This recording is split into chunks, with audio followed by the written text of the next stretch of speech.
Meus amados irmãos, nós vamos abrir as nossas Bíblias aqui no livro de Abacuque, capítulo 3, os versículos 1 e 2.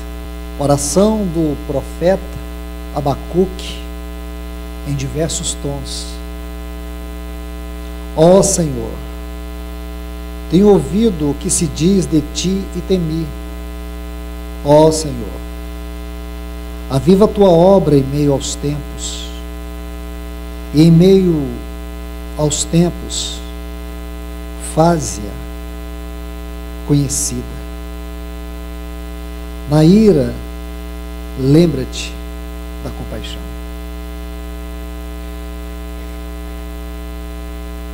Vamos abrir nossas Bíblias aqui no livro de Salmo, de número 80. Vamos ler o versículo 3. Ó Deus, restaura-nos, faze resplandecer teu rosto e seremos salvos. Versículo 7. Ó Deus dos exércitos, restaura-nos, faz resplandecer teu rosto, seremos salvos. Versículo 14. Ó Deus dos exércitos, volta agora, olha do céu e vê e visita esta vida. Vamos orar. Querido Deus e amado Pai, é no teu santo nome que nós nos congregamos mais uma vez, confiados no teu amor, na tua misericórdia por nós. Te pedimos, Senhor, que venha nos visitar de maneira especial. Vem revelar tua face por meio da tua palavra. Restaura-nos, salva-nos, ajuda-nos. Porque, Senhor, vivemos tempos difíceis, tempos tribulosos. Como nós precisamos da tua ajuda e do teu socorro nesta hora. Senhor, este encontro, ele foi colocado aos teus pés em oração durante muitos e muitos meses. Porque nós não buscamos um mero encontro, uma mera conferência. O que nós tanto queremos, Senhor, é que tu, ó Supremo Pastor das nossas almas, nos conduza de volta aos pastos verdejantes, às águas tranquilas. Que tu venhas nos guiar, Senhor. Ajuda-nos, no nome do teu eterno Filho Jesus. Amém. Pois bem, meus irmãos, nós temos recebido do Senhor até aqui algo tão especial sobre o livro de Abacuque, que eu me recuso a continuar examinando este livro por perceber tanta riqueza que o Senhor tem dado ao nosso amado irmão Cláudio, e ainda sabendo que há muito mais ainda para se desfrutar. Mas pelo que nós já temos ouvido até aqui, nas 3 palavras já ministradas sobre este livro, já está muito claro para nós o coração do Senhor na exposição da sua palavra aqui em Abacuque. Volto a tomar esse texto onde está o tema deste encontro: aviva, ó Senhor, a tua obra. Essa maravilhosa oração em forma de uma poesia, de um cântico, uma oração sobre muitos tons, ou como está numa outra versão, uma oração acompanhada por uma orquestra.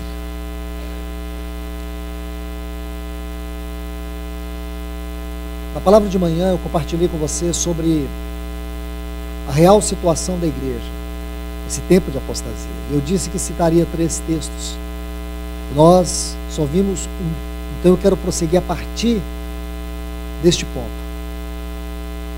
Nós havíamos examinado apenas Mateus capítulo 24 e o versículo 12. Por se multiplicar a iniquidade, o amor de muitos se esfriará. O versículo 13 diz: mas aquele que perseverar até o fim, este será salvo. A partir daqui, já tendo visto esse texto, porque a apostasia hoje, ela está profetizada na palavra de Deus. Você começa ali em 2 Tessalonicenses capítulo 2, versículos 1 a 3, quando Paulo fala para os irmãos em Tessalônica que eles não se deixassem levar por nenhum tipo de ensino acerca do dia do Senhor, que o Senhor estivesse voltando naquele tempo. Quanto à vinda do Senhor, peço, irmãos, que não sejais facilmente levados por todo tipo de ensino, ou qualquer tipo de ensino que corrompa a verdade sobre este assunto. Que ninguém vos leve ou vos engane acerca disso. Então Paulo vai dizer que existem dois pontos que nós devemos considerar acerca da vinda do Senhor. Primeiro, a apostasia. E segundo, a manifestação do anticristo, do filho da perdição, deste homem da iniquidade. Agora nós examinando um outro texto que já vai formar esse quadro. Mateus 24, versículos 12 e 13. Versículo 12, precisamente, onde ele diz: por se multiplicar a iniquidade, o amor de muitos se esfriará. Nós vimos ali a palavra iniquidade, a palavra amor, são duas palavras-chave que vão nos ajudar a interpretar esse texto. Porque nós podemos tomar esse texto e analisarmos de maneira generalizada o que está errado. Porque nem a exposição do próprio texto, nem a exposição do contexto nos dá base para examinarmos de maneira geral. Não podemos dizer que a corrupção aqui, a iniquidade e a corrupção do mundo. Então muitos cristãos dizem: está vendo, irmão? É por causa dessa corrupção do mundo, a iniquidade do mundo, que hoje os cristãos estão esfriando. Os cristãos estão esfriando não é por causa da corrupção do mundo, porque o mundo nunca deixou de ser corrupto, ele é corrupto desde a queda. Entende? Quando havia Adão e Eva, seus dois filhos, um homem matou 1/4 da população do mundo. Então você imagina? Caim matou Abel. Então o mundo é corrupto desde o seu início, irmãos. Então nós não podemos avaliar de maneira genérica. A coisa é muito mais séria. A direção para a qual esse texto aponta deve levar-nos a um profundo exame na luz de Deus. O amor aqui é o amor ágape, é a palavra que está no texto. O amor relacional, o amor que é Deus. Este é o amor que Deus derramou nos nossos corações pelo Espírito que nos foi outorgado. Este amor ninguém tem capacidade em si e de si mesmo de expressar ou de obter. Este amor, ele só pode ser experimentado na luz da graça divina. Somente Deus, na sua infinita graça, ele se dispensa a nós.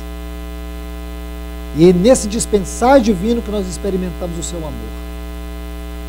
E esse amor só pode ser desfrutado em Cristo Jesus, porque ele é a maior dádiva de amor de Deus para nós. Deus amou o mundo de tal maneira que deu seu Filho. Então nele está o amor de Deus. Aqui, meus irmãos, nós vemos que o problema é justamente esse: o fracasso que a igreja tem tido no seu relacionamento com Deus, onde nós temos perdido a presença de Deus e temos vivido de substitutos. Essa é a grande tragédia da igreja nesse tempo e que descreve a apostasia. Um outro texto que eu quero citar para vocês, avançando um pouco mais, está em 1 Timóteo capítulo 4, versículos 1 e 2. Se você quiser abrir, 1 Timóteo capítulo 4, os versículos 1 e 2. Mas o Espírito diz expressamente ou claramente que nos últimos tempos, eu gosto muito dessa frase, embora ela possa parecer genérica, parece que ela não aponta uma realidade específica. Nos últimos tempos, aqui nós temos que entender que, biblicamente falando, essa é uma frase que ela tem uma conotação distinta-se da palavra de Deus.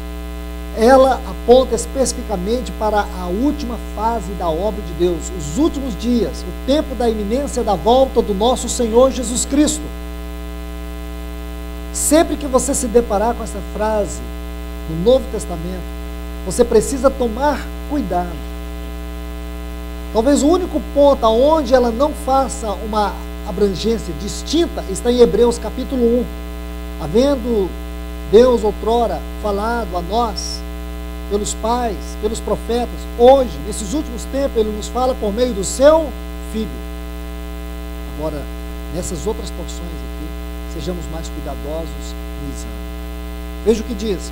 Mas o Espírito diz claramente que nos últimos tempos, alguns apostatarão da fé, escutando espíritos enganadores e doutrinas de demônios, que com hipocrisia falarão mentiras, tendo cauterizado a própria consciência. Somente até aqui. Tem uma versão que diz assim: nos últimos tempos, alguns abandonarão a fé por darem ouvidos a profissionais da mentira. Profissionais da mentira, cujo objetivo é apenas enganar. Aqui temos mais uma porção que vai formar esse quadro que a Bíblia pinta para nos dar o discernimento dos dias que nós estamos vivendo, desse tempo de apostasia. O engano doutrinário, as mentiras que têm sido pregadas, ensinadas e popularizadas no meio do povo de Deus, tudo isso tem produzido um terrível atraso. Uma igreja fria, uma igreja leviana, uma igreja que perdeu a busca pelos valores celestiais, uma igreja que perdeu a sua vocação celestial, seu posicionamento neste mundo, uma igreja mundana, laodiceana. Irmãos, não adianta nós acharmos que por termos ganhado tanto da visão celestial, nós estamos plenamente certos em todos os nossos assuntos, em todo o nosso comportamento, em todas as nossas práticas. Nós precisamos tirar essa capa da arrogância, do orgulho, da soberba, porque isso destruiu Laodiceia. Qual é a mais triste condição de Laodiceia? O orgulho? Muito pior. E algo muito pior em Laodiceia do que o orgulho espiritual. A sua indiferença, a mornidão, algo muito pior. Sabe qual é o mais triste quadro de Laodiceia? É o Senhor batendo na porta. Talvez você olhe aí e diga: nossa, irmão, eu achei que era a parte da esperança. É mesmo? Depende de qual ângulo você olha. Se você olhar no ângulo natural, talvez seja assim. Mas se você olhar no ângulo celestial, você vai ver que é completamente diferente. Primeiro que a igreja, ela é a casa de Deus. O Senhor Jesus disse assim: eu edificarei minha igreja. É dele a igreja. Então vamos traduzir esse texto na perspectiva de Laodiceia. O Senhor Jesus está dizendo assim: eu edificarei Laodiceia, e as portas do inferno não prevalecerão contra ela. Então aquele que diz que vai edificar a sua igreja, onde ele se encontra em Laodiceia? Fora. Ele está fora. E segundo, se a igreja é dele, por que ele está batendo na porta? Porque ele não tem a chave? Ele perdeu o seu direito nela? Não é interessante, irmãos? Parece que nós não fazemos mais perguntas. Parece que nós não fazemos mais perguntas. Nós acreditamos em tudo. Tudo no sentido literal. a gente abraça tudo. Irmãos, nós não podemos perder a sensibilidade da contemplação. Uma coisa é ver, outra coisa é contemplar. E o Senhor nos chama para contemplar, porque a revelação, ela vem da contemplação. E aqui, quando você contempla esse quadro, aqui está a mais triste descrição de Laodiceia. O Senhor fora batendo na porta. Quando você compara Laodiceia com Filadélfia, você vai ver que em Filadélfia, diz assim, isso que tem um posto diante de ti, uma porta. O que levou Laodiceia a esse estado, irmãos? Como que uma igreja que Paulo demonstrou tanto apreço por ela, uma igreja que tinha uma simplicidade gloriosa, quando você lê a carta aos Colossenses, quem que você encontra lá? Laodiceia. Nós podemos dizer assim, a carta aos Colossenses, ela tem uma forte tônica, a vida de Laodiceia. Havia sim os irmãos de Colossos, essa carta foi escrita para os Colossenses, mas por incrível que pareça, Paulo coloca uma distinta ênfase à igreja de Laodiceia na carta aos Colossenses. E nós sabemos que Colossenses, juntamente com Efésios, Romanos e Hebreus, compõem as mais altas revelações doutrinárias acerca da vida cristã. Então, quando você abre aqui, por favor, Colossenses capítulo 2. Paulo diz assim: porque quero que saibais quão grande luta eu tenho travado pelos que estão em Laodiceia. Laodiceia. E por todos que nunca me viram pessoalmente. Então, que luta é essa, irmãos? Colossenses 2. Qual é a luta que Paulo travava em relação aos irmãos em Laodiceia? Para que sejam consolados. A palavra aqui é tão forte, irmãos. Encorajados, fortalecidos, ajudados, para que os seus corações sejam unidos, fortalecidos, encorajados, em amor, até que eles alcancem a riqueza da plena certeza da compreensão. Os críticos enlouquecem quando eles leem Paulo. Eles falam, por que Paulo é tão cheio de tautologia, de exageros gramaticais, verbais? Para que isso? Realmente, se você olhar isso aqui de maneira natural, há um excesso de palavra, há um exagero de expressões. Então eles falam assim que essas expressões, esses exageros, são inócuos. Não há necessidade. Ele não precisava dizer isso. Olha aqui, unidos em amor até alcançar as riquezas da plena certeza, a fim de compreender, mas ele não diz isso. As riquezas da plena certeza da compreensão. Por que esse tanto de frase? É claro que se você vê isso, especialmente, ele faz isso em duas cartas, especialmente, Efésios e Colossenses. E por incrível que pareça, essas cartas, nós podemos dizer assim, são cartas gêmeas. São cartas que se autoconfiguram, que se autocompletam.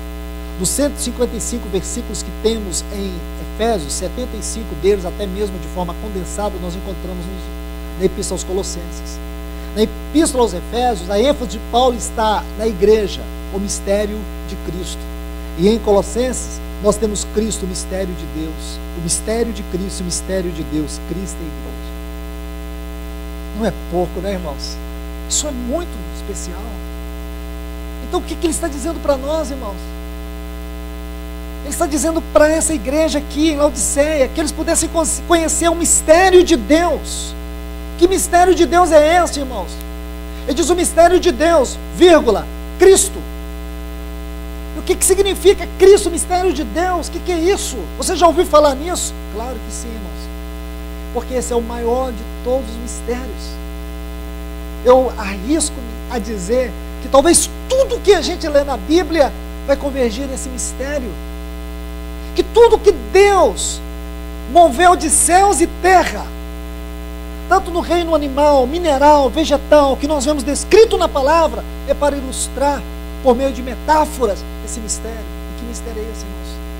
Todo o início da criação, até a conclusão da obra de Deus em Apocalipse, tem a ver com esse mistério. Deus não poupou palavras. para poder falar desse mistério. Quantos cristãos, santos, patriarcas, profetas morreram para poder compreender, entender, cooperar na progressão da revelação desse mistério? Mistério de Deus, Cristo. Até que um dia Jesus faz uma pergunta: que dizeis os homens que eu sou? Então os discípulos falaram o que as pessoas diziam. Aí Pedro adiantou e disse: tu és o Cristo, o Filho do Deus vivo. Irmãos, deixe-me fazer um pequeno parêntese aqui, porque a igreja está como está. Muitos cristãos têm perdido a esperança na igreja, a perspectiva da igreja, e têm colocado Israel na frente. Muitos cristãos têm se tornado messiânicos na sua doutrina. O que quer dizer isso? Justamente o que eu acabei de dizer: coloca Israel na frente de Cristo. E eles vão para Israel, eles têm símbolos de Israel, Israel para cima, Israel para baixo. O cachorrinho chama Israel, na porta dele tem uma estrela de Davi. Aí ele coloca a arca em tudo quanto é lugar. Ele fica messiânico. Ele fica obcecado por isso. E a igreja coloca de lado. Perde a perspectiva na igreja e coloca Israel. Nada contra Israel. Nada. A questão é que as coisas devem ser colocadas no seu devido lugar. Porque a ênfase do coração de Deus está na igreja em primeiro lugar. A igreja, na manifestação do propósito de Deus, da revelação da palavra, aparece em primeiro lugar. Quando Deus criou o homem, Ele estava pensando em Cristo. Quando Ele criou Eva, Ele estava pensando na igreja. Gênesis 2:22 diz que quando Deus tomou da costela do homem, transformou-a em uma mulher. A palavra transformou-a é a palavra baná. Para você querer entender essa palavra, um exemplo. Gênesis 4:17, quando tem a palavra edificou uma cidade. A palavra que é edificou. O homem foi criado, a mulher foi edificada, porque aquela mulher de Gênesis 2 é uma figura da igreja.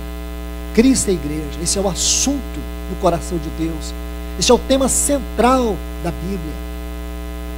Então, irmãos, Jesus, Ele diz assim para Pedro: Pedro, não foi carne e sangue que te revelou, mas meu Pai que está nos céus. Porém eu te digo, Pedro, tu és um torrão esmiuçável, porém eu sou uma rocha, e sobre esta rocha eu vou edificar a minha igreja, e nada nem ninguém, as portas do inferno não prevalecerão contra ela. Aqui começa o assunto Cristo de maneira, irmãos, escancarada. Agora Jesus não tem mais metáforas para falar dela. Agora Ele vai falar dela abertamente. Ele vai conduzi-la e edificá-la. Ele vai levantar os elementos para poder usar na edificação desta obra. E é isso que acontece. E aí, irmãos, em Atos dos Apóstolos, capítulo 9, tem o grande acontecimento no que concerne a questão da doutrina, da revelação da igreja. Aquela visão celestial que Paulo teve no caminho de Damasco. Não só pela vida dele, mas pela visão que ele teve. E foi essa visão que o governou. Tome suas cartas. Veja o que ele escreveu sobre ela. Veja o que ele fala sobre ela.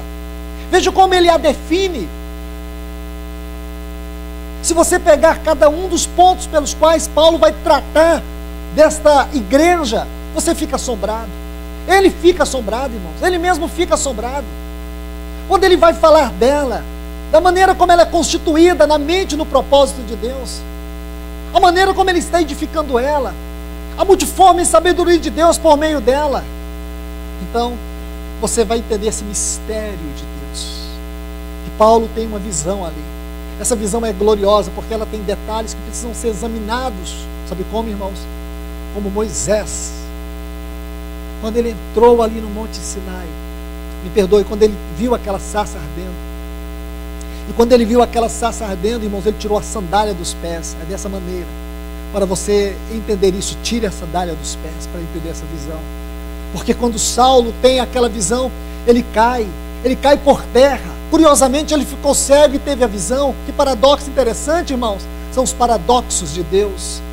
Ele perde a visão para ter a visão.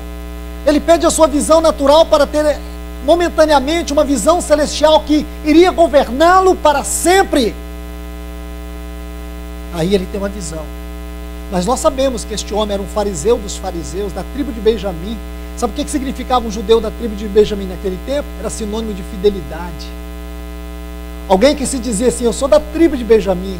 Ele era tido como alguém que tinha uma descendência linda, que representava fidelidade. Todas as tribos seguiram o reino do norte, cuja capital era Samaria. Porém, Benjamim ficou com Judá. Benjamim permaneceu. Aqueles de Benjamim eram tidos como os judeus fiéis. Eles tinham uma história muito bonita, respeitados. Então Paulo diz assim, eu era da tribo de Benjamim, fariseu dos fariseus. O que era isso? Ele era alguém que interpretava a lei no sentido mais radical da palavra, mas não somente na interpretação. Ele era alguém que praticava a lei de maneira restrita. Mas não era isso, irmãos. Além de toda essa religiosidade, ele tinha um intelecto extraordinariamente avançado para o seu tempo. E a despeito disso, ele estudou aos pés de Gamaliel, um dos mais renomados rabinos, de uma das mais escolas tradicionais da interpretação e da exposição da lei. E ele era o seu discípulo mais proeminente, ele era o mais respeitado. Talvez no tempo de Paulo não houvesse alguém que tivesse uma mente tão brilhante como a dele, mas aquele homem com toda a sua cultura, com toda a sua arrogância, que estava varrendo Jerusalém, tentando limpar Jerusalém dos seguidores do Nazareno, aquele defunto que estava sepultado em Jerusalém e que tinha tantas mentiras sobre ele. Saulo não foi convencido da ressurreição. Para ele, este Nazareno provocou uma grande confusão e os judeus estavam apavorados com a doutrina dos nazarenos, desses seguidores do Nazareno. Então o que ele propôs? Varrer o cristianismo, o evangelho de Cristo da face da terra. Então agora, depois de tentar devastar a igreja de Jerusalém, ele iria para a sua grande missão, para Damasco. E ali, irmãos, aquela luz celestial veio sobre ele e o jogou por terra. E ele cai.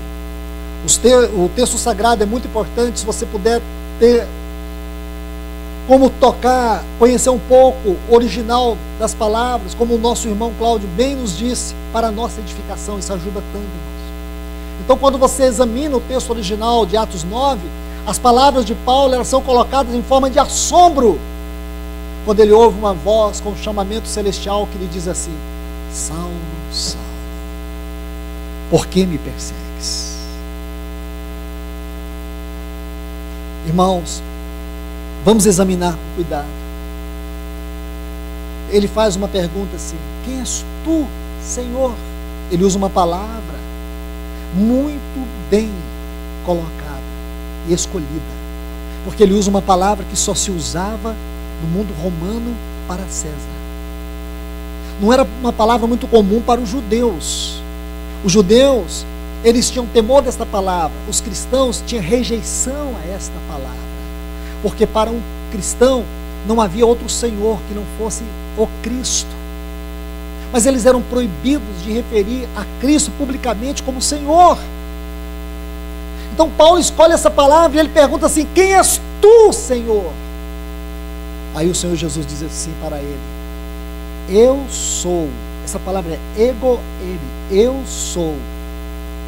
Essa expressão eu sou, irmãos, pode passar despercebidamente por nós na língua portuguesa, mas não nos textos sagrados. E sabe por quê?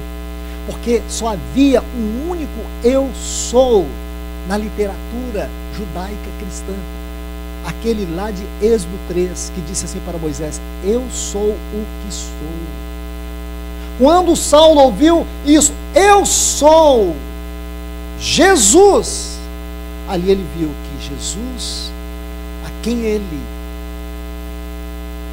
entendia firmemente que estava morto e sepultado em Jerusalém, ele era Deus com Deus.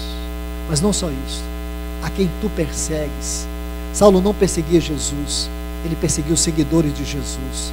Então ali ele viu que Jesus não era apenas Deus com Deus, mas que ele e a igreja eram um. Ele escreveu isso aos Efésios e disse: grande é esse mistério, mas eu me refiro a Cristo e à igreja. Então, irmãos, aqui está, que coisa linda. Vamos ampliar a visão desse mistério. Então vamos lá para 1 Coríntios capítulo 12, versículo 12. Paulo diz assim: assim como o corpo é um e tem muitos membros, esse corpo aqui, irmãos, é a igreja. Mas como que é isso, irmãos? Esse corpo é um e tem muitos membros, e estes membros, sendo muitos, constituem um só corpo, assim com respeito a Cristo. Irmãos, nós temos que ler esse texto devagar. Se você quiser, eu te dou tempo para você abrir sua Bíblia. 1 Coríntios 12, 12. Porque assim como o corpo é um e tem muitos membros, e todos os membros, sendo muitos, constituem um só corpo, assim também com respeito a Cristo. Então vamos parafrasear esse texto. Paulo está dizendo assim: Cristo é um corpo com muitos membros. O que Paulo viu lá em Atos 9? Que o cabeça está no trono e o seu corpo está na terra. Irmãos, este é o mistério de Cristo. Então o que significa isso, irmãos? O que é a palavra Cristo no Novo Testamento? Não é um sinônimo de Messias? Tira isso da sua cabeça, irmãos.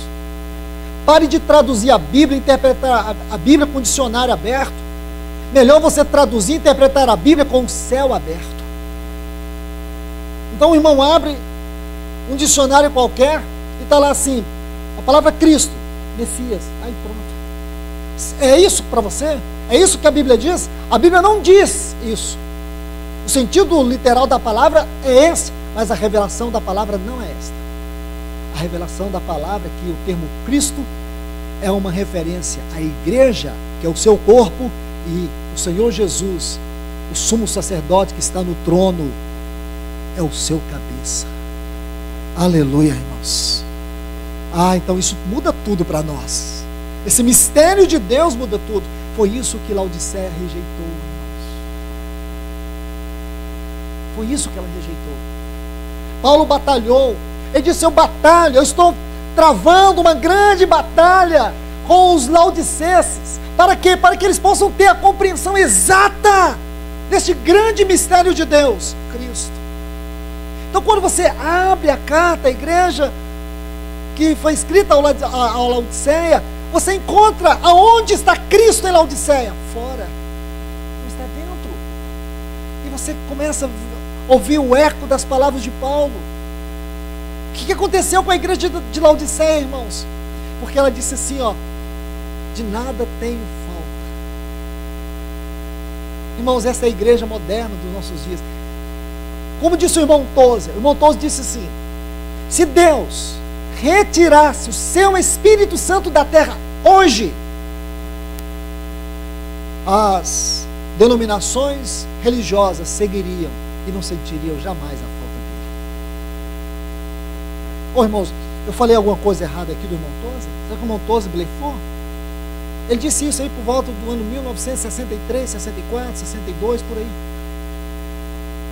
Será que o que o irmão disse foi um blefe? Será que esse irmão é um pessimista? A igreja seguiria normalmente. Ou será, irmão, que isso não está sendo fato?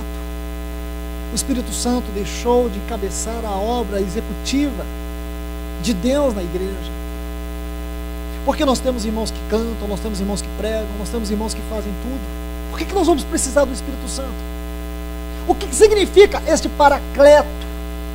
Que Jesus disse: eu rogarei ao Pai, e Ele vos dará outro Consolador, a fim de que esteja convosco para sempre.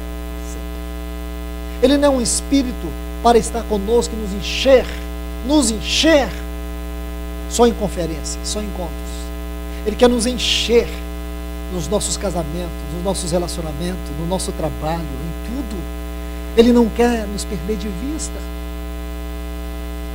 Você já viu tanto que as nossas orações, irmãos, muitas vezes refletem a nossa cegueira. E nós oramos pedindo a Deus muitas coisas que a responsabilidade não é de Deus, é nossa. Já pensou nisso ou nunca pensou? Vou dar um exemplo. Quantas vezes você já orou e falou: Senhor, enche-me do Espírito?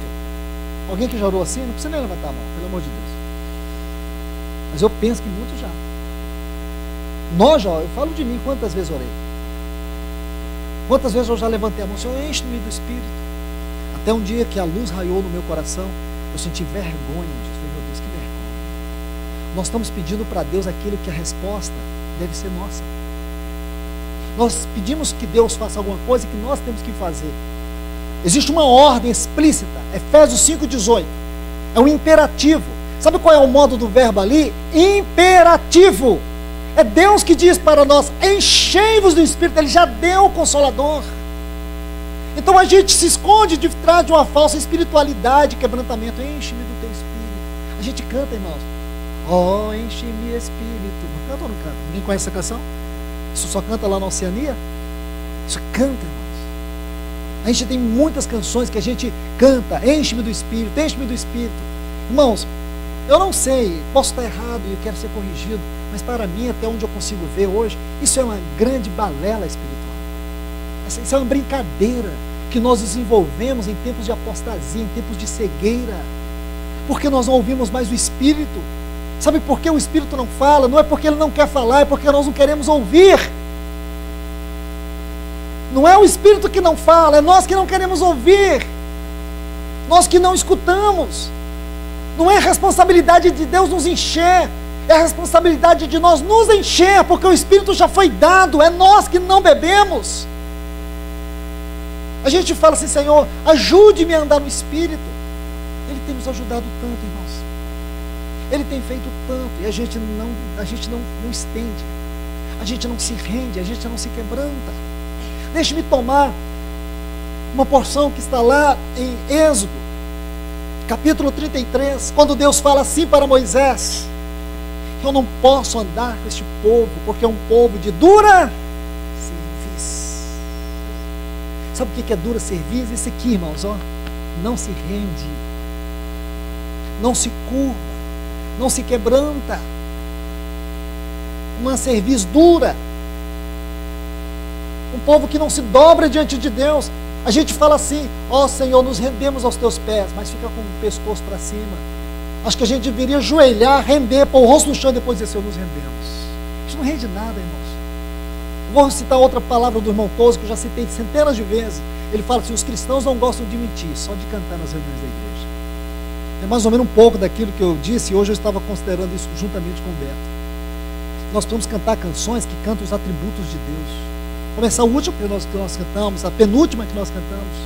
Canções que cantam Ele, não canções que cantam o que nós não fazemos. Levantamos nossas mãos e dizemos: Senhor, Tu és tudo que eu quero. E a gente só lembrou disso, Senhor, e de dizer isso na hora do que nós vimos a frase ali, porque durante o dia nós não cantamos nada, não fazemos nada. Nos entulhamos de tudo quanto é coisa, desde novela até filmes pornográficos. Eu não estou falando de filme, porque a gente acha que filme pornográfico é aqueles maiores de 18 anos. Isso acabou no Brasil.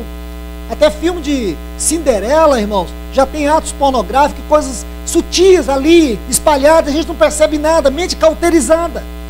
Nós vivemos num mundo tão perigoso, irmãos, tão perigoso, um mundo tão terrível, a gente não está se dando conta.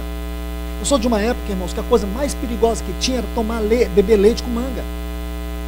Mas hoje, irmãos, hoje as coisas perigosas estão espalhadas e a gente não está se dando conta disso. Nossos filhos estão morrendo, nossas crianças estão sendo assaltadas, destruídas com a nossa conivência, irmãos. É como se nós abríssemos os porões do inferno e jogássemos nossos filhos aos poucos lá dentro, irmãos. Entende? E a gente não está se importando com isso, irmãos. A mortandade dentro da nossa casa, a gente não intercede. Nós, pais, nós, maridos, temos perdido a nossa condição de mestres, profetas, pastores, profetas, sacerdotes dentro da nossa casa. Muitos homens não estão mais intercedendo pela sua casa. A única coisa que ele se lembra é de pegar o controle remoto e ficar deitado no sofá o dia todo, quando está de folga, vendo filme, jogo de futebol. Não é ele ele que abre a Bíblia na sua casa, e a mulher que tem que ficar pedindo para ele abrir a Bíblia, ler para os seus filhos, porque ele não lê, não ora. Mulheres estão sobrecarregadas porque os homens estão omissos. Eles perderam a conexão com o cabeça, que é Cristo. Suas casas estão sendo assaltadas. O mundo virtual já sobrepujou o mundo espiritual, a vida espiritual na sua casa, e você não faz nada, meu irmão.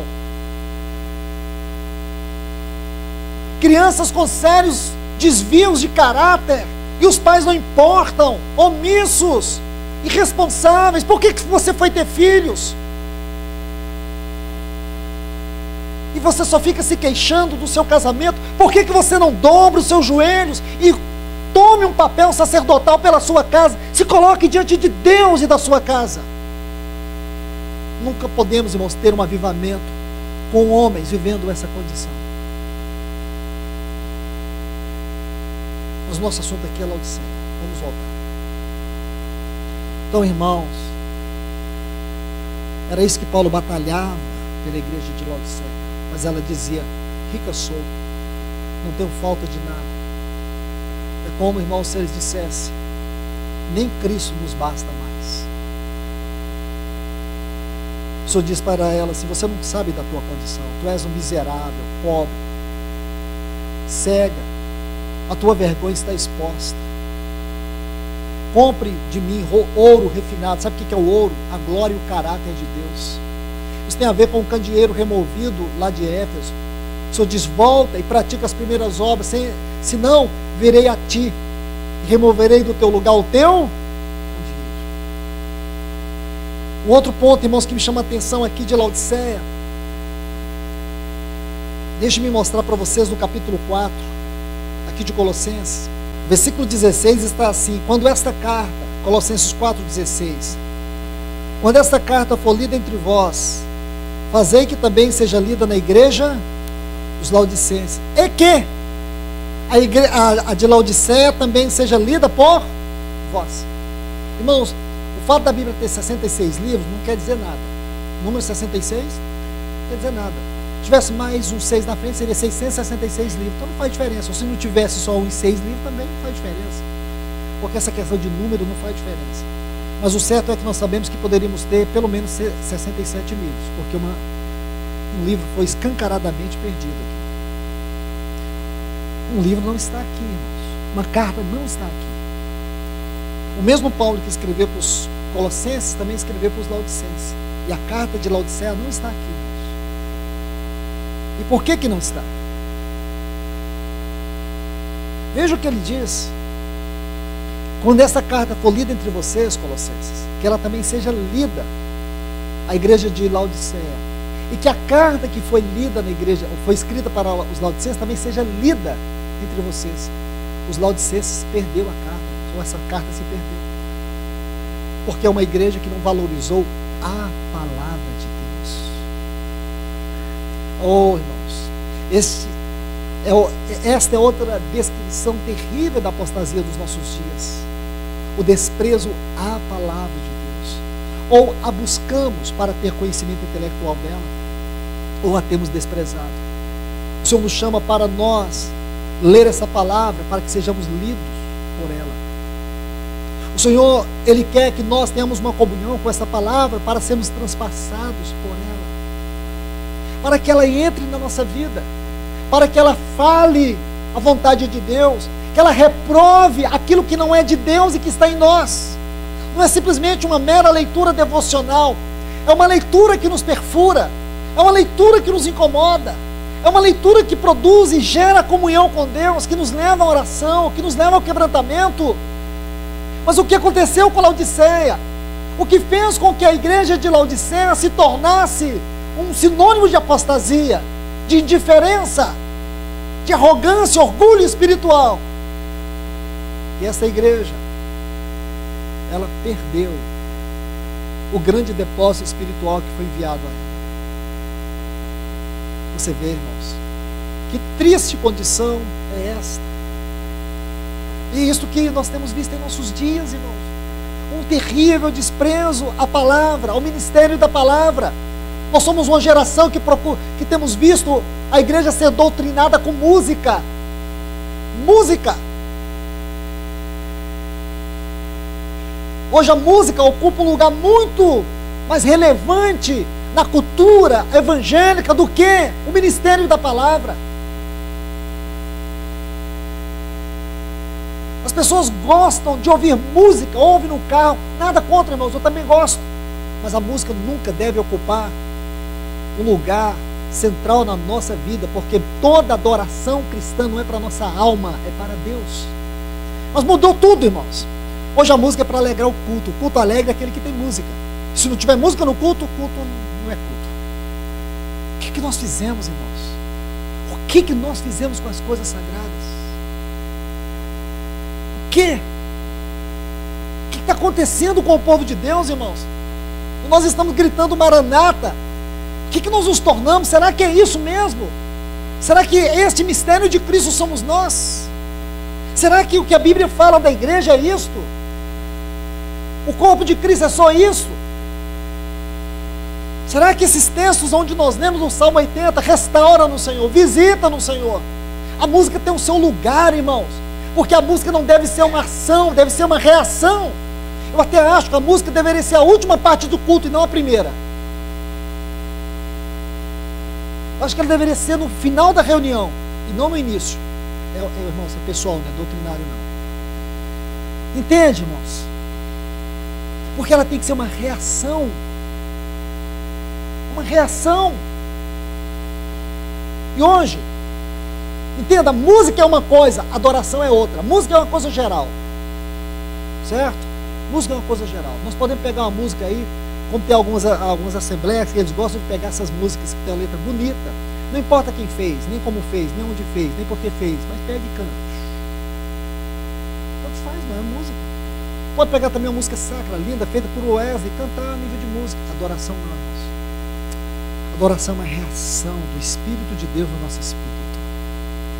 Adoração, irmãos, ela não fica aqui. A adoração, ela toca o trono de Deus. Eu sinto e penso, pessoalmente falo, que quando nós adoramos mesmo, irmãos, essas canções que nós estamos cantando, quando isso se torna uma adoração diante de Deus, até mesmo os anjos, com toda a perfeição que eles têm como criação de Deus, eles não conseguem tocar o coração de Deus à medida que nós tocamos quando adoramos. Porque a nossa adoração é uma reação à glória da graça de Deus por nós. Aquilo que Jesus disse, os verdadeiros adoradores adorarão ao Pai em espírito e em realidade. Porque o que a igreja tem, o que a igreja tem recebido e o que ela representa, expressa diante de Deus, é algo que só é possível nela. Não é possível nem mesmo pelas criaturas de Deus. Quando você vê aquela visão que Isaías tem no capítulo 6, os serafins voando, dizendo: Santo, Santo, Santo é o Senhor, e toda a terra está cheia da sua glória. Eu fico pensando, nós, e se nós cantarmos para Ele em espírito e verdade: Santo, Santo, Santo é o Senhor, e toda a terra está cheia da sua glória. Isso tem que ter um resultado diante de Deus muito maior, irmãos, porque o Senhor morreu, foi por nós. Foi por nós que Ele morreu. Você entende? Foi por nós que Deus deu o seu Filho unigênito. Foi por nós. A sua morte nos salvou da condenação do inferno eternamente. Hoje nós não estamos sendo salvos pela sua morte. Hoje nós estamos sendo salvos pela sua vida, porque a sua morte já nos salvou. E a sua vida está nos salvando. Está nos salvando do mundo. Está nos salvando do pecado. Está nos salvando do diabo. Está nos salvando da morte. Veja comigo aqui, irmãos, por favor. Eu preciso afirmar isso com a palavra de Deus, porque é algo extremamente contundente e eu não posso fazer isso de maneira leviana. Abra sua Bíblia em Romanos capítulo 5. Veja o versículo 8 a seguir. Romanos 5. Diz: mas Deus, versículo 8, Romanos 5, 8, mas Deus demonstra seu amor para conosco, no qual Cristo morreu por nós, sendo nós ainda pecadores. Agora preste atenção. Portanto, sendo agora muito mais, eu quero que você sublinhe essa frase, muito mais. Portanto, sendo agora muito mais justificados em seu sangue, seremos salvos da ira por meio dele. Muito mais. Você está satisfeito em ser justificado? Muito mais Deus te salva da ira. Porque se nós, sendo inimigos, fomos reconciliados com Deus pela morte do seu Filho, muito mais. Irmãos, escute, você está satisfeito?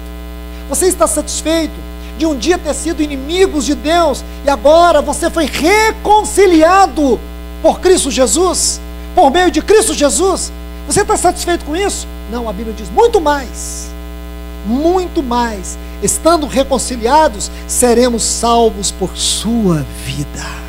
Salvos por sua vida. Como que é isso, irmãos? Porque Ele morreu como nosso Salvador. Essa obra já está consumada. Não há nada, não há ninguém que possa agora destruir esta obra. Ela foi consumada. Ele terminou, Ele concluiu. Mas o que quer dizer salvo pela sua vida? Agora nós estamos sendo salvos pela sua vida. Porque diante de Deus existe um vivo e eterno sumo sacerdote que entrou por nós. Está lá por nós. E é por causa daquele que está lá, sentado no trono, daquele grande sumo sacerdote que entrou por nós, é que temos um caminho aberto para entrar diante dele. O que você está fazendo aqui, irmão? O que você está fazendo aqui nessa periferia cristã? O que você está fazendo aqui nessa apostasia? O que você está fazendo aqui nessa frieza, nessa indiferença? O que você está fazendo aqui? Reclamando de tudo. O que você está fazendo aqui nesse cativeiro de depressão? O que você está fazendo? Olha o vivo caminho que está aberto diante de você. Entre nos lugares mais altos, nos lugares celestiais. Paulo diz isso de uma outra maneira em Efésios, capítulo 2. Ele diz que nós estávamos mortos, eu citei esse texto de manhã, nos nossos delitos e pecados, nos quais andávamos outrora, segundo o curso deste mundo, segundo o espírito da potestade do ar que atua nos filhos da desobediência. Nós éramos filhos da ira como os demais, mas, aqui está, irmãos, essa frase tão linda, mas Deus, essa frase linda, nós podemos dizer assim, a essência do evangelho é mas Deus, não é mas eu, é mas Deus, foi Ele, não eu. Mas Deus, sendo rico em misericórdia, por causa do seu grande amor com quem nos amou, estando nós mortos como filhos da ira, em nossos delitos e pecados, nos deu vida, juntamente com Cristo, pela graça sois salvos, e nos fez assentar com Cristo nos lugares celestiais. Ele nos ascendeu nos lugares celestiais. Ele já está sentado, Ele já está descansando de toda a sua obra. Ele está satisfeito com toda a sua obra. Mas Ele também, irmãos, abriu um céu para nós. O que nós temos escolhido, irmãos? Uma vida de apostasia.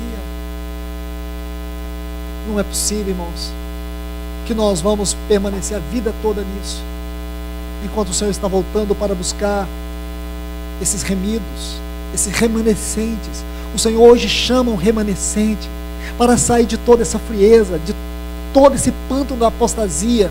Ele está tirando-nos, Ele está oferecendo uma oportunidade de nós sairmos, irmãos, porque senão vai acontecer conosco o que aconteceu com Israel. 200 anos, irmãos, 200 anos Deus levantou profeta um atrás do outro para advertir o seu povo. Quando você lê a mensagem dos últimos profetas, Amós, Oséias, quando você vê aqueles últimos profetas, quando você lê aqueles livros, você não tem como ler aqueles livros se não for tomado de muitas lágrimas. É impossível um cristão dizer, eu li Oséias hoje. Ah, que livro, hein? Ah, por favor. É impossível. Se você disser, eu li Oséias, você leu mesmo. É difícil, irmãos.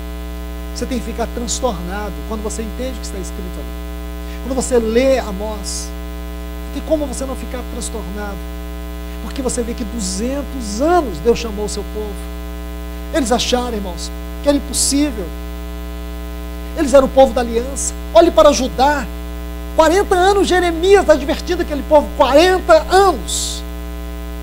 Ele advertiu Judá.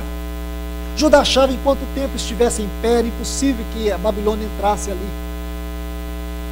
Eles tinham uma confiança naquele tempo. Eles tinham confiança nas promessas. Ora, meus irmãos, Deus é sério, Deus é santo. Então eu quero te falar nesta noite, o Senhor está voltando para buscar um remanescente que vai ser livrado desta apostasia. Olha as 7 cartas às igrejas da Ásia, como o Senhor termina aquelas cartas: ao que vencer. Hoje o Senhor nos chama para vencer. O que é vencer na experiência de Éfeso? Vencer na experiência de Éfeso, irmãos, significa ter o nosso amor relacional com Deus restaurado. Isto é, irmãos, o Senhor diz: tenho, porém, contra ti que deixaste o teu primeiro amor. Isso é vencer na experiência de Éfeso. O que é vencer na experiência de Esmirna? Vencer na experiência de Esmirna é padecer, é sofrer perseguições, afrontas, tribulações e ser fiel até a morte. É você não perder o foco, apesar das aflições que te oprime, das lutas, das batalhas que você enfrenta. Irmão, minha irmã, permaneça em pé, confiando no Senhor. Pode ser que tudo está dando errado para você, mas não perca a visão. Isto é vencer em Esmirna. O que é vencer em Pérgamo? Pérgamo, a palavra Pérgamo vem de 2 vocábulos, significa super casado. É uma figura de uma igreja mundana. Então vencer em Pérgamo significa vencer o poder do mundo. O Senhor diz assim para aquela igreja que ela habitava, onde estava o trono de Satanás. Satanás tem um trono neste mundo, o mundo jaz no maligno. Aqui está uma figura do mundo em Pérgamo. O mundo é um poder invisível, terrível, sutil, destruidor. O mundo é aquilo que nos rouba constantemente da presença de Deus. É aquilo que rouba a nossa comunhão com Deus. Nós podemos estar no mundo, mas o mundo não pode estar em nós. Jesus, ele viveu neste mundo, mas o mundo não esteve nele. Satanás é o príncipe deste mundo. O mundo é uma entidade espiritual. Então nós somos chamados para vencer o mundo. Mas não somente Pérgamo, também tem Tiatira. E você vai ver que aquela igreja, ela tinha como característica a idolatria, a carnalidade, a perversidade. Ali nós temos uma figura muito interessante, Jezabel. Jezabel, que está ali associada com aquela carta. Ela significa sacrifícios de perfumes, que é uma forma de orgia, que é uma forma de carnalidade, aquilo que destrói a unção, aquilo que acaba com a unção. Porque esse era o propósito de Jezabel: perseguir o ministério profético e varrer o ministério profético da terra. Oh, irmãos, aqui está mais um ponto onde o Senhor nos chama a vencer. Ao que vencer em Tiatira. Significa isso, irmãos, vencer a carnalidade, a perversidade, a perseguição que tem como objetivo destruir a unção. Mas não somente isso, irmãos. Também tem Sardes. Sardes é uma figura de religiosidade, que tem nome que vive, mas está morta. Isso é religiosidade. A superficialidade é uma característica da religiosidade. E talvez a mais triste característica da apostasia também é a religiosidade. Porque a religiosidade é uma coisa sutil. Porque tudo se parece com o espiritual. Nós podemos ter o louvor, nós podemos ter a mesa do Senhor, nós podemos ter a pregação, nós podemos ter reunião, mas tudo isso pode ser aparência de religiosidade. Nós não temos realidade. Realidade espiritual é diferente de religiosidade. Podemos ter boas intenções, mas pode ser religiosidade. Isso é disso que o Senhor quer nos tirar. Se nós desejamos experimentar as profundezas de Deus, como sua igreja nesse tempo, nós temos que ter realidade espiritual. Então é isso que o Senhor nos chama a vencer. Vencer a religiosidade. Mas não somente Sardes. O Senhor também diz aos que estão em Filadélfia: aos que vencer. O que significa vencer em Filadélfia? Significa que depois que você ganhar toda a realidade espiritual daquilo que é o testemunho da igreja, permaneça fiel. Permaneça fiel. Quando o céu se abrir para você, quando a presença de Deus te tocar, quando o Senhor restaurar o seu testemunho, não perca. Quando você tiver uma porta aberta diante do Senhor, não perca isto. Isso significa vencer em Filadélfia. O que é Filadélfia? É a comunhão, é a realidade da comunhão do corpo de Cristo. Filos e Delfos, amor entre os irmãos, a comunhão do corpo de Cristo. quando nós chegarmos à plenitude da igreja, nós não podemos retroceder, nós não podemos, irmãos, nos conformar, nós não podemos achar que chegamos no final. Nesse mundo, nós não temos descanso. Este mundo é um campo de batalha, não é um lugar de descanso para nós. O fim e o propósito de Deus conosco não termina neste mundo, passa por este mundo. A finalidade de tudo é a eternidade daquilo que está descrito em Apocalipse 21, 22, a nova Jerusalém. Então, meus irmãos, preste atenção nisso. E aí chegamos a Laodiceia. Deixe-me mostrar, irmãos, algo sobre Laodiceia. Alguns pontos para que nós possamos finalizar. Deixe-me colocar algo para vocês. O Senhor diz assim: ao que vencer, versículo 21, ao que vencer, dar-lhe-ei que se sente comigo em meu trono. Meus irmãos, observe a promessa que o Senhor, o que é vencer em Laodiceia? É vencer a apostasia, irmãos. Mas olha a promessa que o Senhor faz para os laodicenses, para aquela igreja, que aqueles que venceram a apostasia vai sentar no trono com Ele. Isso aqui é a possessão do reino. Agora que eu quero te mostrar, esse é um ponto. Agora observe, olha o versículo 1 do capítulo 4. Depois disso, vi uma porta aberta no céu. Só até aqui. Irmãos, o que nós temos depois de Laodiceia? O que nós temos depois de Laodiceia? Uma porta aberta no céu. E o que nós temos em Laodiceia? Uma porta fechada. Veja essas duas figuras, irmãos. Uma porta fechada e uma porta celestial. Isso que estava depois de Laodiceia. Ao que vencer, irmãos, vai sentar no trono. Irmãos, porque Laodiceia fechou a porta, porque essa igreja perdeu essa oportunidade de abrir para o Senhor. O que está diante dela agora? Está ali, irmãos, uma porta aberta, que ela nunca vai poder entrar, um trono que ela nunca vai poder sentar. Que figura que você tem aqui, irmãos? Qual é a figura que você pode encontrar biblicamente para encaixar aqui? As virgens dessas. Quem eram as virgens dessas? Elas eram parte das virgens. Elas eram parte da noiva, podemos assim dizer. Quem eram as virgens dessas? Então nós podemos dizer, parte da noiva. Irmãos, não é com alegria que a gente diz isso. Você não pode dizer isso assim levianamente. As virgens dessas eram parte da noiva. Quem eram as virgens nessas? Eram aquelas que estavam vivendo a iminência da chegada do noivo. Quem eram as virgens nessas? Aquelas que tinham a candeia e a disposição do azeite. Então você vai vendo aqui o quadro, irmãos. Quem eram as virgens nessas? Aquelas que eram amadas pelo noivo. O noivo amava as virgens nessas. Mas o mesmo que as amava, também disse, não vos conheço. Você vê, irmãos? É o mesmo. Porque são coisas que nós lemos, mas não temos coragem de admitir. A gente passa por cima de tudo, porque a gente está lendo a Bíblia, mas não queremos ouvir Deus na Bíblia. E se você deixar ouvir, Ele vai te dizer isso. As virgens nessas, é como aquele servo que o Senhor confiou todos os seus bens lá no capítulo 24 e o versículo 46 de Mateus. É o mesmo. O Senhor termina aquela parábola e começa esta, porque Ele está dizendo a mesma coisa. E Ele termina a parábola das virgens. O que Ele continua? A parábola dos talentos. Ele está dizendo também que aquele que recebeu um talento é como aquelas virgens nécias. As virgens nécias, elas foram negligentes em não encher a candeia com azeite. E aquele servo, o que ele fez? Ele foi irresponsável.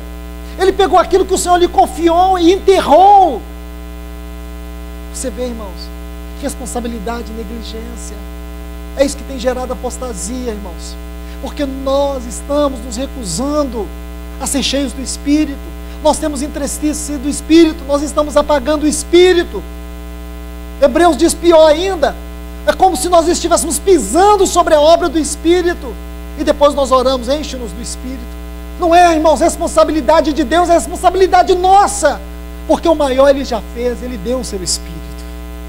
Ele desceu, irmãos, Ele nunca mais voltou. É como aquela pomba de Noé que Ele soltou na terceira vez. A primeira vez Ele soltou e aquela pomba voou, não encontrando onde habitar, voltou para a arca. Depois Ele soltou aquela pomba, ela voou e trouxe um ramo de oliveira. A primeira vez simboliza a obra do Espírito Santo no Velho Testamento. O Espírito Santo estava sobre. Mas na segunda vez Ele soltou aquela pomba e ela trouxe um ramo de oliveira. A esperança, porque agora nós vemos o Espírito Santo descendo sobre Cristo. Ele diz: o Espírito do Senhor está sobre mim. Aí o Espírito Santo agora encontrou um lugar para habitar na terra. Em onde ele encontrou esse lugar? Na pessoa do Filho de Deus. Jesus era cheio do Espírito Santo. Aí depois Noé soltou a pomba pela terceira vez. Isso está em Gênesis capítulo 8. Aí ele soltou a pomba e ela nunca mais voltou. Assim também o Espírito Santo desceu no Pentecoste. Ele ainda está aqui, ele não voltou. Mas o que adianta tudo isso, irmãos, se nós não estamos sendo habitados por Ele, se nós não temos reverenciado Sua presença, se nós não temos nos enchido dEle? E aí a gente ainda fica orando para Deus, como se nós estivéssemos antes de Atos 2, enche-nos do Espírito. Quem orou, irmãos, quem intercedeu de maneira perseverante, foram aqueles discípulos, foram aqueles irmãos lá em Jerusalém. Eles perseveravam em oração, e o Senhor derramou o seu Espírito. Mas nós não estamos perseverando, irmãos, não é só na oração, é em ser cheios do Espírito. Nós perdemos a perseverança de sermos cheios do Espírito. Nós queremos ficar pipocando de tempo em tempo. Nós necessitamos do Espírito Santo em tudo. Quando Paulo fala do encher do Espírito Santo em Efésios 5,18, aí ele vai dizer o quê? Que haja entre nós cânticos espirituais, salmos, as mulheres sejam submissas aos seus maridos, os maridos amem as suas mulheres, porque tudo isso, irmãos, é fruto, é consequência de uma vida cheia do Espírito. Um homem que não é cheio do Espírito Santo, ele não é capaz de amar a sua esposa como Cristo amou a igreja. Uma mulher que não é cheia do Espírito Santo, ela não é capaz de ser submissa ao seu marido como a igreja deve ser submissa a Cristo. Nosso culto, irmãos, se torna uma rotina comum, de muito suor, de muita força. É como se a gente estivesse esforçando para que o Espírito baixe, como se fosse uma entidade espiritual do candomblé. Isso deveria ser o próprio fluir da vida de Deus em nós, a própria realidade da habitação do Espírito em nós, porque esse Espírito, ele é o Espírito da habitação do Pai e do Filho em nós. É Ele que nos conecta com os céus, com o celestial. É Ele que substantifica toda a realidade daquilo que Cristo cumpriu e daquilo que Cristo é. É Ele. Nunca vai ter qualquer sentido para nós as coisas espirituais se Ele não nos habitar, e se Ele não comunicar, e se Ele não tornar real. O que está acontecendo com a igreja, irmãos? O que aconteceu conosco é o que aconteceu com Laodiceia. É isso, irmãos. E qual é a próxima etapa de Laodiceia? Uma porta aberta. Qual é a próxima etapa para nós, irmãos? É essa abertura celestial, onde nós seremos tomados, esse corpo corruptível será revestido da incorruptibilidade, e em nós será tragada a morte pela vitória. E nós seremos arrebatados, encontraremos com os santos que já foram diante de nós, e juntos iremos para o encontro eterno com o nosso Senhor Jesus. Essa é a porta aberta, irmãos. Essa é a próxima etapa. Então hoje o Senhor está batendo na porta e você consegue ouvir o bater. Então abra. Meus irmãos, eu peço permissão para vocês para citar uma porção que me inquieta o coração sempre que eu estou diante deste quadro da exposição da palavra. Já fiz isso algumas vezes, vou fazer outra vez para relembrar vocês. Eu quero ler Cantares capítulo 3, e aqui eu quero terminar. Apenas vou ler isso com vocês. Cantares capítulo 13 e Cantares capítulo 5. Cantares 3, 1 a 5 diz: porque isso aqui é Laodiceia, irmãos. Isso aqui é as virgens nécias e as virgens prudentes. Capítulo 3, virgens prudentes. Capítulo 5, virgens nécias. Cantares. Está assim: pelas noites Procurei em meu leito aquele a quem ama minha alma. Procurei-o e não o achei. E disse: levantarei agora. Olha aqui que frase, irmãos. Quando ela percebeu que o seu amado não estava, o que ela fez? Levantou rapidamente. E diz: e darei volta à cidade, pelas ruas e pelas praças, procurarei aquele a quem ama minha alma. Aí ela diz: busquei e não achei. Encontraram-me os guardas que rondam pela cidade, e lhes disse: viste aquele a quem ama minha alma? Apenas passei dele um pouco, logo achei aquele a quem ama minha alma, agarrei-o. Oh, que lindo, irmãos, que lindo, porque ela o buscava desesperadamente, ela o buscava ansiosamente, ela estava dando voltas, enquanto ela não encontrou, ela não voltou. Não tinha sentido voltar para o seu leito, não tinha sentido o seu leito, aquele quarto não tinha o menor sentido para ela, porque era ele que preenchia aquele quarto, toda a fragrância daquele quarto era ele. Então ela tinha que buscá-lo, porque o seu prazer estava nele, a sua alegria estava nele. Então, enquanto ela não o encontrou, ela não descansou, porque o seu descanso era o seu prazer, e o seu prazer era ele. Aí ela diz assim: agarrei-o e não o soltei, até que o introduzi na casa de minha mãe, na alcova daquela que me deu a luz. Conjuro-vos, ó donzela de Jerusalém, pelas gazelas e servos do campo, que não despertais nem façais velar o seu amor, a não ser que ele queira. O que quer dizer? Ele está dizendo: ó donzelas, não fiquem aí chamando a atenção do meu amado, não fiquem vocês aí. Ela dizia isso com uma certa segurança. Ela estava dizendo: não fiquem aí tentando chamar a atenção do meu amado, a não ser que ele queira, porque ela tinha certeza que só havia uma que ele amava, era ela. Agora, irmãos, essa mesma virgem, ela está aqui no capítulo 5. Aqui ela representa as virgens prudentes. Capítulo 5, versículo 2. Está assim: eu dormia. Começa assim, irmãos, com sono. Sabe o que é isso, irmãos? Apostasia. Eu dormia. Aqui ela está acordada no capítulo 3, mas no capítulo 5 ela estava dormindo. Eu dormia, mas meu coração velava. Eis a voz do meu amado que me chama. O que é essa voz do meu amado que me chama? Eis que eu estou à porta e bato. Se alguém ouvir a minha voz e abrir a porta do seu coração, eu entrarei, cearei com ele, ele comigo. Isso é Laodiceia. Aqui as virgens descem. Está dormindo. Está o noivo batendo na porta. Irmãos, escute. Lá em Laodiceia, o Senhor está batendo na porta. E deixa eu te falar uma coisa, escute isso com muito cuidado. A situação de Laodiceia não é pior do que as virgens dessas. Por um motivo, só por um motivo eu digo isso. Porque ainda em Laodiceia, mesmo o Senhor estando fora da porta, fora da casa, ele ainda está insistindo com a sua igreja, ele está batendo. Ele ainda não desistiu dela, mesmo em Laodiceia ele não desistiu. Mas lá no capítulo 25 de Mateus, ele desistiu. Disse: não vos conheço. Consegue ver o quadro, irmãos? Consegue ver isso? O quadro aqui é mais triste, é devastador.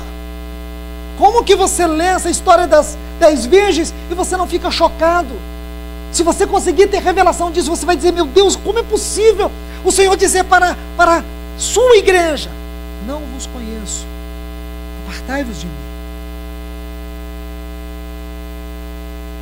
Porque nós sabemos, irmãos, se você crê na doutrina do reino, você sabe que haverá um dano para todos os cristãos negligentes. Haverá uma perda. E não pensa: mas eu estou salvo. Irmãos, não queira passar pelo choro e ranger de dentes. A perda não será uma perda qualquer, irmãos. Não será uma perda qualquer. Não brinque com isso, pelo amor de Deus. Pelo amor de Deus. Se nós clamamos para o mundo, o inferno está diante deles, com suas chamas eternas de condenação. Nós gritamos para a igreja: não perca o reino, Não perca a oportunidade de você ver a face do Senhor. Seguir a paz com todos e a santificação, sem a qual ninguém verá o Senhor. Imagine, irmãos, eu não estou dizendo e nem afirmando categoricamente que seja isto, mas também esse texto me dá base para pensar que uma das consequências do rei, da perda no reino, será uma pessoa nunca poder contemplar a face do Senhor. É o que eu penso, irmãos. Se você pensa diferente, amém. Mas eu fico imaginando isso me corrói, porque não teria para mim nenhum sentido, irmãos. Por mais que uma pessoa, que eu não fui condenado no inferno, por mais que eu não vou entrar no inferno, mas como seria possível, irmãos, passar toda a eternidade, mesmo que eu esteja no reino de Deus, em alguma esfera do reino, eu não poder ver a face do Senhor? Como que eu vou poder, irmãos, dizer para mim mesmo, valeu a pena? Valeu a pena brincar com a salvação? Valeu a pena, irmãos, desprezar o óleo do Espírito, a habitação do Espírito, a presença do Espírito, a vida do Espírito? Valeu a pena, irmãos? Ou a vida cristã é só essa brincadeira, no final tudo vai dar certo? No final, depois Deus vai nivelar todos, e depois Deus... Não, irmãos, Ele vai julgar cada um conforme as suas obras.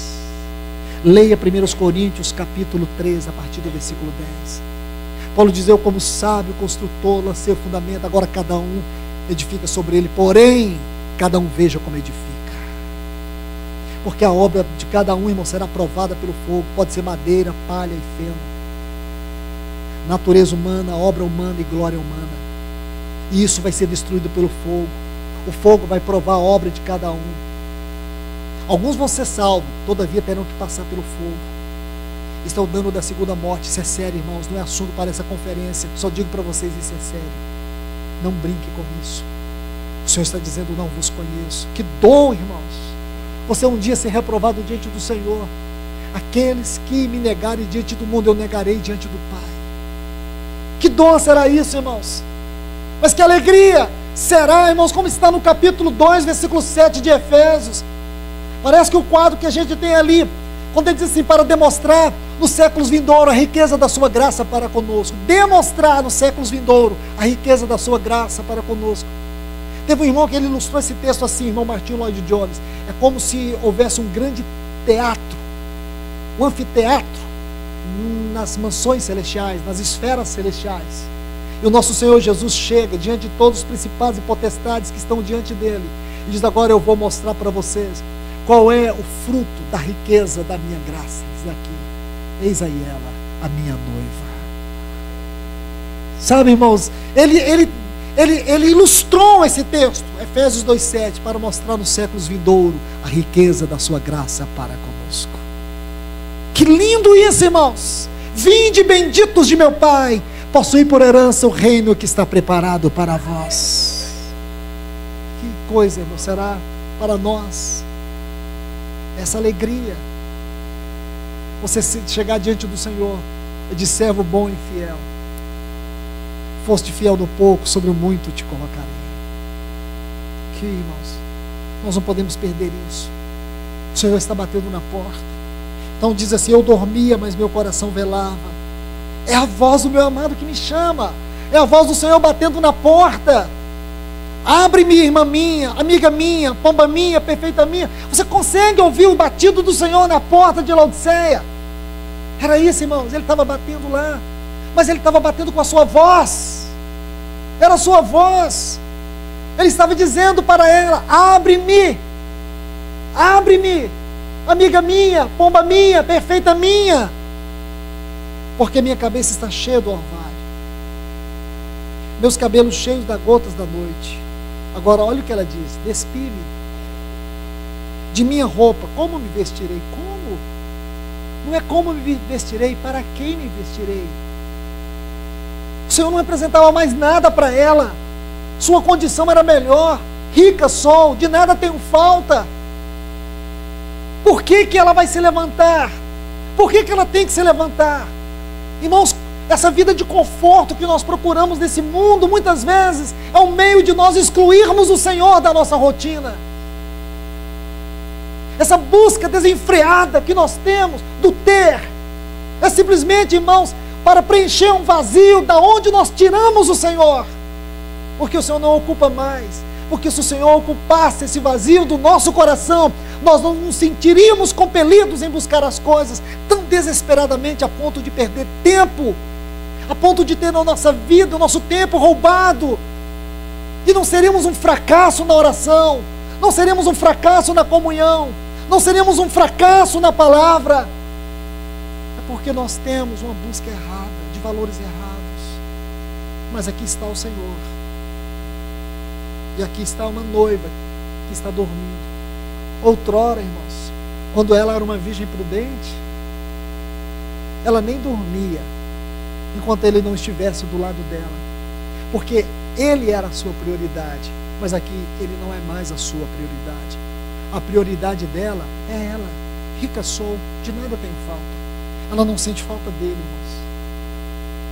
Ela não sente falta dele. Que triste é isso, irmãos. Essa aqui é a condição de Laodiceia. Essa é a condição de uma igreja apostata. Aí diz assim: meu amado meteu a mão pela fenda da porta, meu coração se comoveu dentro de mim. Só isso? Só isso, irmãos? Veja que aqui ele vai além. Aqui ele não apenas está batendo. Sabe o que ele está fazendo, irmãos?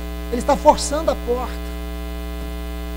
É ele que está desesperado por ela, mas ela está dormindo. É ele que está forçando a porta, mas ela não abre. Então, depois de muito, irmãos, de muito bater, de muito forçar a porta, de muito esperar, diz assim: levantar-me-ei. Essa frase é muito interessante. Não significa um ato imediato. Não significa um ato imediato. Significa que ela ponderou, que ela pensou, que ela considerou. Depois de algum tempo, ela se levantou. Significa que ela demorou em se levantar. Levantar-me-ei para abrir ao meu amado. As minhas mãos destilaram a mirra, meus dedos, mirra que corria. Sabe o que ele fez, irmãos? Ele pegou a mirra do seu perfume e deixou ali para ela. Quando ela pegou a maçaneta, o perfume dele estava lá, que ele deixou para ela. Você vê que amor é esse, irmãos? Que amor? Compreende? Que amor é esse? Aí ela foi despertada, ele diz: abri ao meu amado. Olha essa frase aqui: abri ao meu amado. Lindo, né, irmãos? Não é lindo, irmãos, porque nada vai adiantar. Talvez, e digo isso, irmãos, debaixo do temor de Deus, eu digo isso para você. Ela diz assim: abri ao meu amado, porém meu amado, que triste, irmãos. Ô irmãos, se eu posso dizer para vocês com liberdade e temor, talvez esse seja um dos quadros mais tristes descrito nessas poucas frases. Meu amado se tinha ido. Meu amado se tinha ido. O que esse quadro aqui revela para nós, irmãos? O que esse quadro revela? Uma das mais tristes perdas que um cristão poderá ter. Perda. Perda, perdição é diferente de condenação. Perda. Porque é uma perda irreparável. Olhe bem, irmãos. E atrás do seu falar saiu minha alma. Busquei-o e não o achei. Outrora, busquei-o e encontrou. Agarrou. Agora não tem mais como encontrá-lo. Aí, olhe bem, outrora os guardas estavam do lado dela, agora eles estavam contra, porque acabou a proteção. Agora ela está sozinha. Sabe por que os guardas não fez nada de mal para ela daquela outra vez que ela saiu procurando? Porque ela tinha um amado. E por temor a esse amado, penso eu, os guardas respeitavam ela. Agora ela não tem mais respeito.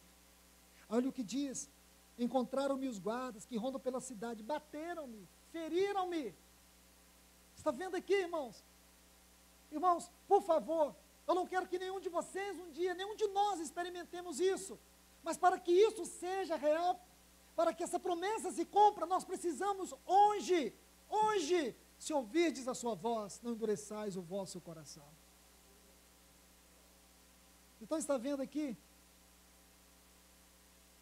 Porque esses textos descreve o que vai acontecer, como aquelas virgens nécias. Esses textos descrevem o que vai acontecer se essa porta não abrir. Se você perder essa hora, se você continuar brincando com a sua fé, se você continuar nessa apostasia, nessa frieza, não brinque. Então olhe bem, bateram-me, feriram-me, tiraram o meu manto, os guardas do muro. Aí ela diz: conjuro-vos, ó donzelas de Jerusalém, se achardes meu amado, me façais saber que eu estou enferma de amor. É mesmo, irmãos? Agora ela está enferma de amor. Que vale o amor dela depois que ele foi embora? O que valerá o nosso amor depois que o Senhor não estiver mais aqui, a igreja não estiver mais aqui? O que adianta, irmãos, reunir como nós estamos reunidos aqui, depois que você olha para a Bíblia e vê todas as profecias se cumprirem, inclusive o arrebatamento da igreja? Como vai ser, irmãos? Você consegue? Eu sei que é difícil traduzir, mas como será aquele dia que as pessoas vão chegar com tanto zelo, tentando sentar nas primeiras cadeiras? E como que vai ser, irmãos, levantar a voz e dizer: Senhor Deus, tem misericórdia de nós? Eu penso, irmãos, é como você bater em um ferro com a sua mão com toda a força. Vai voltar contra você. É como você sentir que a sua respiração está como que ofegante. Parece que a sensação de morte presente, de insegurança, de não saber o que fazer, para onde ir. Eu creio que essas pessoas que estarão aqui nesse tempo, elas sentirão uma depressão angustiante, que vão procurar a morte, e a morte vai fugir delas. Porque, irmãos, à medida que elas vão procurar a morte, elas sabem que não pode morrer. Que sensação, irmãos, terrível de insegurança. Bateram-me os guardas, feriram-me os guardas do muro. Irmãos, que Deus nos ajude.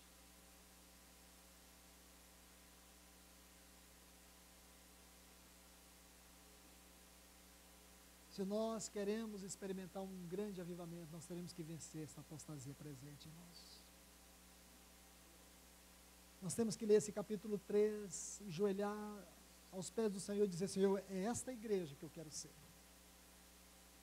Uma igreja que te procura ansiosamente. Uma igreja que te dá toda a preeminência. É esta igreja, Senhor. Me livra de ser esta igreja do capítulo 5 de Cantares. Me livra, Senhor. Me livra. Me livra desse sono. Me livra dessa frieza. Me livra. Que essa seja a nossa oração, irmãos. Senhor, nos ajude mais uma vez.